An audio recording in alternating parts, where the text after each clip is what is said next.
Hello students, कैसे हैं? आशा है कि आप सभी लोग अच्छे होंगे। आज हम लोग पढ़ने वाले हैं सुभाषित रत्नानी। ये आपके हिंदी के अनिवार्य संस्कृत खंड का 8वां है। सामान्य हिंदी वाले ध्यान देंगे जो सामान्य हिंदी पढ़ रहे हैं। इसके पहले आपने जातक कथा पढ़ा, जो कि जातक कथा आपका 5वां लेसन था। 5वें लेसन के बाद छठा सता नहीं पढ़ना है, कोरोना में आपका कटा हुआ है, तो आपका 8वां लेसन है, लेसन 8वां।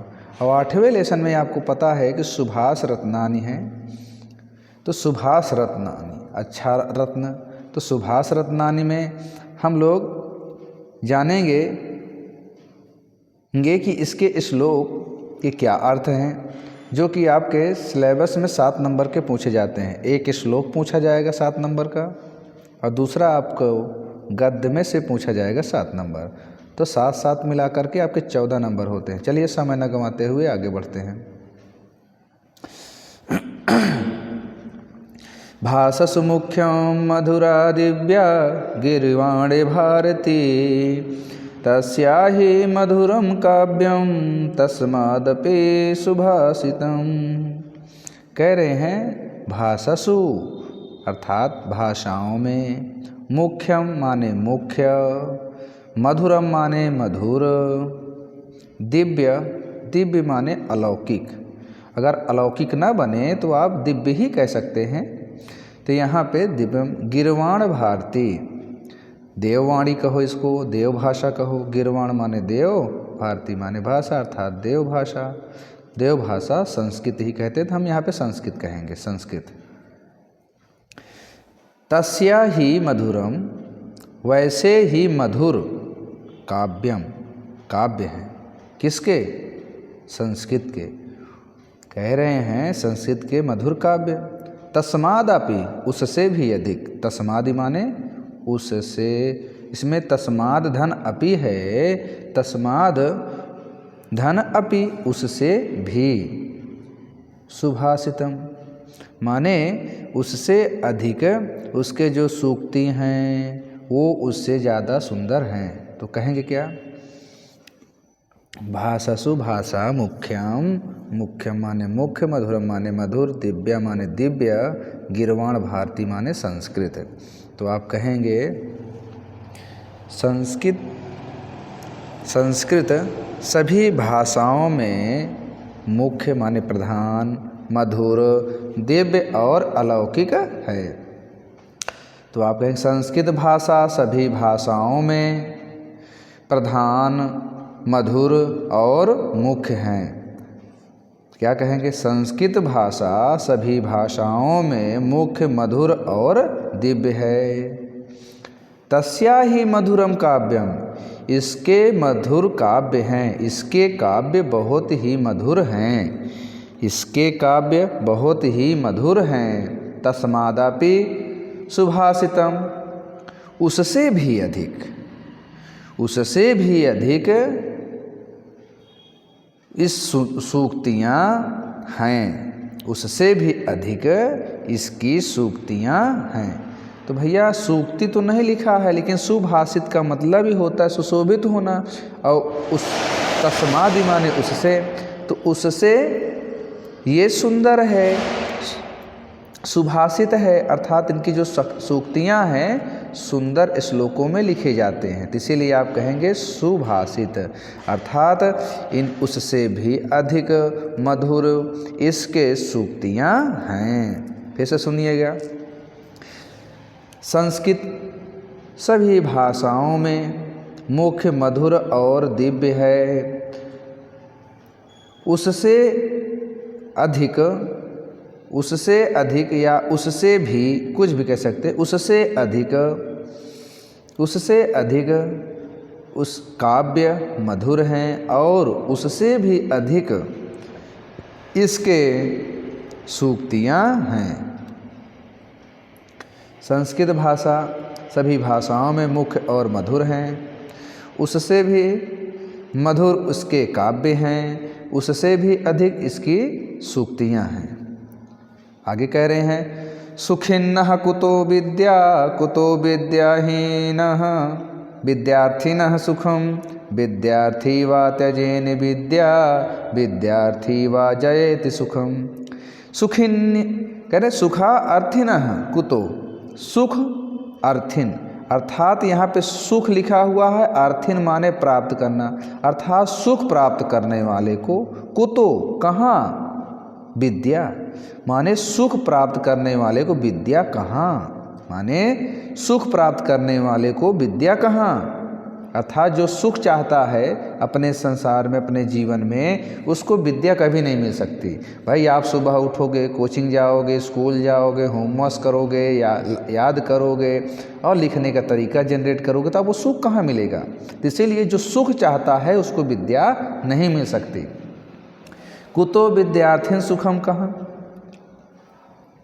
तो कह रहे हैं कुतो माने कहाँ, विद्यार्थिना माने विद्या को प्राप्त करने वाले को, अर्थात विद्यार्थी, विद्यार्थियों को सुखम माने सुख कहाँ, यानी जो विद्यार्थी जीवन में है उसको सुख कहाँ, वो तो अपना होमवर्क करता है, कोचिंग गया, स्कूल गया, तो सभी हर जगह पे जाते हैं, तो इसलिए इनको सुख नहीं मिल पाता है। आगे कह रहे हैं सुखार्थी व त्याजेन विद्या, कह रहे जिसको सुख चाहिए उसको विद्या त्याग देना चाहिए। त्याजेद माने त्यागना, विद्या माने विद्या। जो सुख चाहता है या जो सुख पाना चाहता है उसको विद्या त्यागना चाहिए। विद्यार्थिन व त्याजेन सुखम, या तो विद्यार्थियों को सुख त्याग देना चाहिए। त्याजेत सुखा, सुख को त्यागना, तो कहेंगे सुख चाहने वाले को विद्या कहाँ, सुख चाहने वाले को विद्या कहाँ और विद्या चाहने वाले को सुख कहाँ। इसलिए सुख चाहने वाले को विद्या त्याग देनी चाहिए और विद्या चाहने वाले को सुख त्याग देना चाहिए। अगले में आते हैं, कहते हैं जल बिंदु निपातेन क्रमशः पूर्यते घटः सा हेतु सर्वविधाना धर्मस्य च धनस्य च। कह रहे जल बिंदु, जल बिंदु माने होता है जल की बूंदें, जल की बूंदें। निपत निपा निप धन अतेत, निपातेत, निपातेत माने होता है नीचे गिरना अर्थात गिरना। क्रमशः माने होता है लगातार या क्रम से।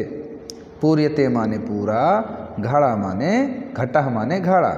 तो आप कह सकते हैं जल की एक एक बूंद गिरने से, जल की एक एक बूंद गिरने से क्रमशः घड़ा पूरा भर जाता है। क्या कहेंगे, जल की एक एक बूंद गिरने से क्रमशः घड़ा पूरा भर जाता है। सा हेतु सर्व विद्यानम, उसी प्रकार, सह माने वह, हेतु माने हेतु, या इसलिए कह सकते हैं सर्व विद्यानम सभी विद्याओं, धर्मस्य धर्म, चा माने और, धनस्य माने धन, चा माने और। तो कह रहे हैं उसी प्रकार सभी विद्याएं, धर्म, धन धीरे धीरे संचित किया जा सकता है। अर्थात निरंतर उद्योग करते रहने से ही धीरे धीरे ये तीनों प्राप्त हो जाते हैं। तो सर्व विद्या, धनम और धनम से ये तीनों आपको प्राप्त हो जाते हैं। तो कैसे कहेंगे, जल की एक एक बूंद गिरते रहने से क्रमशः घड़ा पूरा भर जाता है। जल की एक एक बूंद गिरने से घड़ा पूरा भर जाता है। उसी प्रकार समस्त विद्याओं, धर्म और धन को संग्रह करने का यही कारण है, या ऐसे ही संग्रह किया जाता। अर्थात निरंतर उद्योग करते रहने से धीरे धीरे तीनों वस्तुएं प्राप्त हो जाएंगे। अर्थात विद्या, धर्म और धन तीनों प्राप्त हो जाएंगे।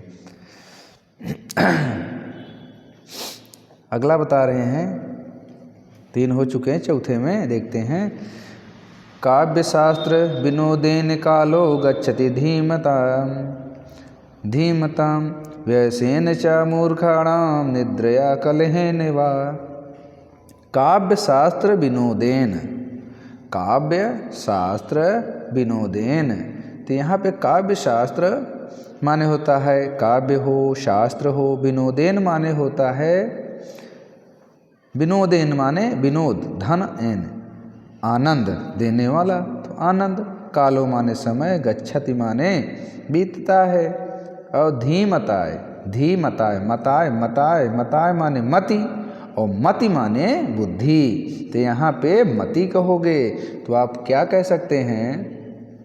बुद्धिमानों का समय, बुद्धिमानों का समय, बुद्धिमानों का समय। काव्य शास्त्र के विनोद माने आनंद में, गच्छति माने बीचता है, तो आप कहेंगे बुद्धिमानों का समय काव्य शास्त्र के आनंद में बीतता है। तो पूरा पूरा क्या कहेंगे? बुद्धिमानों का समय काव्य और शास्त्रों के आनंद में बीतता है। अर्थात जो बुद्धिमान व्यक्ति होते हैं वे अपने काव्यों के शास्त्र की चर्चा करेंगे, इसलिए कह रहे हैं काव्य बुद्धिमानों का समय काव्य शास्त्रों की चर्चा करने में बीतती है। व्यवसेन च मूर्खाणाम निद्रा कलहेन वा। मूर्खाणाम, मूर्खाणाम माने मूर्ख का समय, मूर्ख का समय। व्यवसेन, व्यवसेन, तो व्यवसेन निद्रेन कलहेन, तो यहाँ पे जो होता है व्यवसेन दुष्टता में, निद्रा में माने नींद में, कलहेन माने लड़ाई में। तो आप कह सकते हैं जो मूर्ख का समय होता है व्यवसेन में बीतता है, अर्थात बुरे कर्म में बीतता है, बुरे कर्मों में बीतता है, और निद्रा में बीतता है, और लड़ाई में बीतता है। तो आप कहेंगे इसके विपरीत मूर्खों का समय नशा करने में, व्यसन माने नशा भी होता है, नशा करने में, निद्रा करने में और झगड़ा करने में बीतता है। अगला कह रहे हैं ना चौरहार्यम ना च राजहार्यम ना भातृभंजय ना च भारकारी वये कृते वर्धत एव नित्यम विद्याधनम सर्वधनम प्रधानम। क्या कह रहे हैं? ना चौरहार्यम, चोर के द्वारा हारा जाना, चोर माने चोर, हार्यम माने हरना, ना चोर के द्वारा हारा जा सकता है, हरा माने चुराया जा सकता है। जैसे सीता मैया को रावण ने हरा था तो हरने को चुराया ही तो कहा गया था, चोरी करना स्त्रियों का। इसीलिए कह रहे हैं यहाँ पे चौरम हार्यम, ना चोर के द्वारा चुराया जा सकता है, ना चा राज हार्यम, ना राजा के द्वारा छीना जा सकता है, क्योंकि राजा चुराएगा थोड़ी, वो तो छीन लेगा ज़बरदस्ती। ना भातृ भंज्यम, ना भाइयों में बांटी जा सकती, भातृ माने भाई, भंज्यम माने बांटना। ना चा भारकारी, और ना ही यह भारी होता है, भारी माने वजन, कि आप BA BSc MCom कर लिए हैं तो आपको विद्या भारी लगने लगेगी, नहीं। व्यय कृते वर्धत, यानी व्यय कृते, जब जितना इसको व्यय करोगे, व्यय माने खर्च करना। भाई हम दिनों रात अध्यापक हैं, खर्च करते रहते विद्या की, तो हमारी विद्या बढ़ती है ना, तो इसलिए वर्धत लिखा है कि यहाँ पे जितना आप खर्च करेंगे उतना यह बढ़ेगा, उतना ही एवं नित्यम, नित्यम प्रतिदिन बढ़ता जाएगा, हमेशा बढ़ता जाएगा। विद्याधनम, इसलिए विद्याधन सर्वप्रधान धनम, अर्थात सर्वधनम प्रधानम, सभी धनों में मुख्य है, प्रधान है। कह रहे हैं विद्या धन सभी धनों में प्रधान है, क्योंकि यह ना चोर के द्वारा चुराई जा सकती है, ना ही राजा के द्वारा छीनी जा सकती है, ना भाइयों में बांटी जा सकती है, ना ही यह भारी होती है, बल्कि इसे जितना खर्च करेंगे यह उतना ही बढ़ती जाती है। नेक्स्ट में कह रहे हैं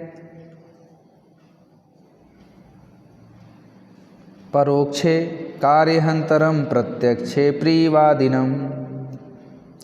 परोक्षे कार्यहंतरम प्रत्यक्षे प्रियवादिनं वर्जयेत्यदृशं मित्रं विषकुंभम पयोमुखम।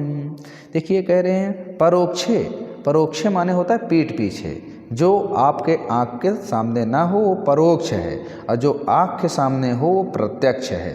तो यहाँ पे पीठ पीछे परोक्ष हुआ, आँख के सामने प्रत्यक्ष हुआ। तो आप कहेंगे पीठ पीछे कार्यहंतरम, कार्य को, हंतरम अंत करने वाला, बिगाड़ने वाला, काम को बिगाड़ने वाला, प्रत्यक्षे आँखों के सामने, प्रियवादिनम, प्रिय माने प्रिय, वादिनम माने होता है बोलना, तो सामने मधुर बोलना। वर्ज एत दृश्य मित्रम, ऐसे मित्र को वर्ज करना चाहिए, छोड़ देना चाहिए, ऐसे मित्र को छोड़ देना चाहिए।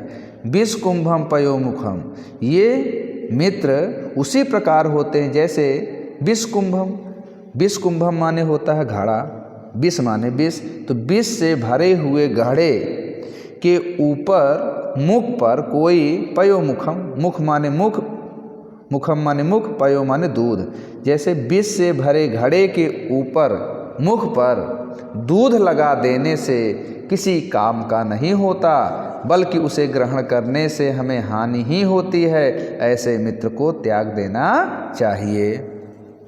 आप लिखें कैसे, जो पीठ पीछे आपका काम बिगाड़ता हो और आँखों के सामने मीठा बोलने वाला हो, ऐसे मित्र को पूरी तरह छोड़ देना चाहिए। जैसे विष से भरे घड़े को, विष से भरे घड़े को जिसके ऊपर दूध का लेप लगा देने से वह किसी भी प्रकार का उपयुक्त नहीं होता, अर्थात ऐसे मित्र को हमें छोड़ देना चाहिए। नेक्स्ट में क्या कह रहे हैं, उदेति सविता ताम्र ताम्र अस्त ताम्र एवा अस्तमेप्ति च संपत्तौ च विपत्तौ च महता मेक रूपता। देखिए कह रहे हैं उदेति सविता सूर्य, कह रहे हैं सूर्य उदित उदय के समय, ताम्र माने तांबे के समान, अस्तंभ अस्त्र के समय, एवा तस्तमेति च और एवा अस्तमेति अर्थात डूबते समय, अर्थात सूर्य अस्त समय।